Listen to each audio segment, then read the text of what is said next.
পায়েস তোমরা অনেক রকম ভাবে বানাও, নানা রকম জিনিস দিয়ে বানাও, কিন্তু এরকম লিচু দিয়ে পায়েস একদিন বানিয়ে দেখো, দারুণ লাগে, দুর্দান্ত লাগে স্বাদের। দেখো আমি কিভাবে বানাচ্ছি। দেখো বাজারে এখন এরকম লাল লাল লিচু এসে গেছে, সেগুলো আমি 250 গ্রাম নিয়েছি। তারপরে এইদিকে আমি কিছুটা দুধ, মোটামুটি 1 লিটার হবে দুধ, আমি এটা ফুটতে দিয়েছি। ফুটে এটা গরম হচ্ছে, হোক ততক্ষণে আমি এইদিকে বানিয়ে নিচ্ছি লিচুর ভেতরের যেটা ফিলিং হবে সেটা। কিছুটা কাজু নিয়েছি, অ্যালমন্ড নিয়েছি, সেগুলোকে খুব ছোট ছোট করে কেটে নেব। দেখো এইভাবে আমি ছোট ছোট করে কেটে নিচ্ছি। ততক্ষণে দেখো মাঝখানে আমি দেখালাম দুধটা ফুটে আমার অনেকটা কমে গেছে। তারপর এই চামচে 2 চামচ আমি আমুল দুধ, গুঁড়ো দুধ নিয়েছি। গুঁড়ো দুধ নিয়ে গুলে আমি সেটার মধ্যে দিয়েছি। তোমরা এটা যদি কনডেন্স মিল্ক দাও তাহলে আর গুঁড়ো দুধটার প্রয়োজন পড়বে না, তখন আর চিনিও দেওয়ার প্রয়োজন পড়ে না।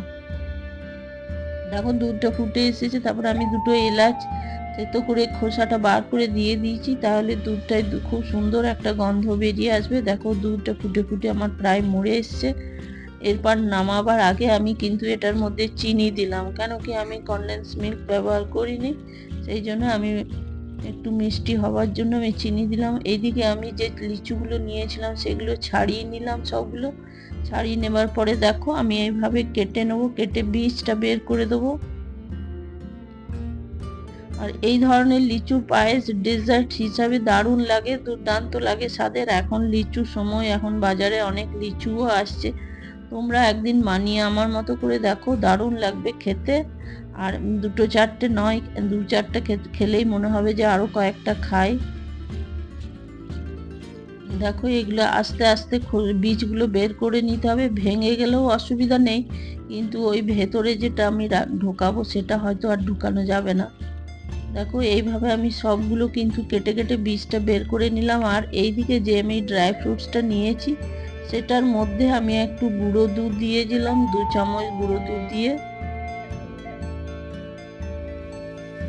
তারপরে ওইদিকে যে আমি দুধটা ফুটিয়ে রেখেছি, সেই ফুটানো দুধটা ঠান্ডা করে আমি দেখো ছোট হাতাতে 2 হাতা দেবো, যতটা মানে পরিমাণ, ওটা মাখানোর বেশি পাতলা করা চলবে না, একটু টাইট টাইট মাখতে হবে, কেন কি এটা হবে লিচুর পুর। এই পুরটা যাতে ভালো করে ঢুকে যায় বা ঢুকাতে সুবিধা হয় সেই মতোই এই দুধটা দিতে হবে। দেখো এটা ভালো করে একদম মেখে নিতে হবে। আর যে গুঁড়ো দুধটা দিয়েছি সেটাও একদম ঢেলা ঢেলা থাকবে না, একদম মসৃণ করে এটা মেখে নিতে হবে। তারপরে দেখো আমি ওই লিচুগুলো একটা একটা করে নেব, নিয়ে দেখো আমি কিভাবে এগুলো ভরে দেবো পুর হিসাবে, এটাতে ভরে দেবো আস্তে আস্তে, খুব সাবধানে কিন্তু করতে হবে। এটা যে অনেক সময় নেয় তা নেয় না, কিন্তু দুধটা ফুটিয়ে যদি তোমরা আগের দিনে রেখে দাও তাহলে তো একদম 10 মিনিটে ঝট করেই হয়ে যাবে। দেখো একটা একটা করে আমি সবগুলো ভরে দেবো।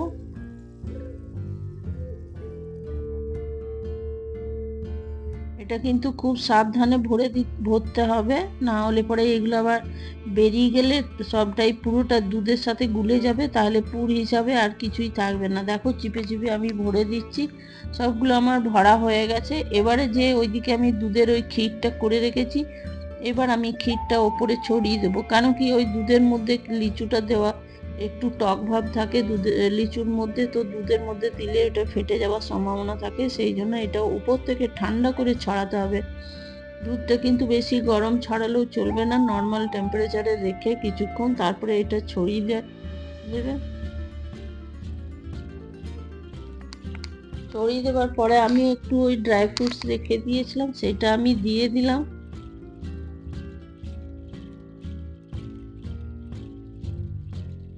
দেখো এটার মধ্যে পেস্তাও তোমরা দিতে পারো, পেস্তা তো আমার টুকরো করা ছিল না বলে আমি আর দেয়া হলো না। দেখো আমি এটা কি সুন্দরভাবে সার্ভ করে দিলাম।